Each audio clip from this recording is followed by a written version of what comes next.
жұрттың да бір жақсылық болуы мүмкін. Сондықтан мына сынақ деген нәрсе негізгі ғұламалар айту бойынша үш нәрсемен сынақ болады. Сынақ жаза болуы мүмкін, сынақ күнәні кешіру үшін болуы мүмкін, сынақ дәрежені көтеру үшін болуы мүмкін. Осы ғұламалар үш нәрсемен сынақ түседі дейді. Сынақ жаза болады, сынақ бәле болады. Қай уақытта дейді? Егер де сол түскен сынаққа адам разы болмаса, бұл Алланың оған деген сынағы үлкен жазасы дейді. Бұл жаза болып тұр бұл жерде.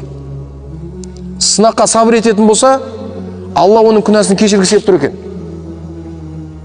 Сынаққа егер сабыр ететін болса, Алла ол адамның күнәсін кешіргісі келіп тұр.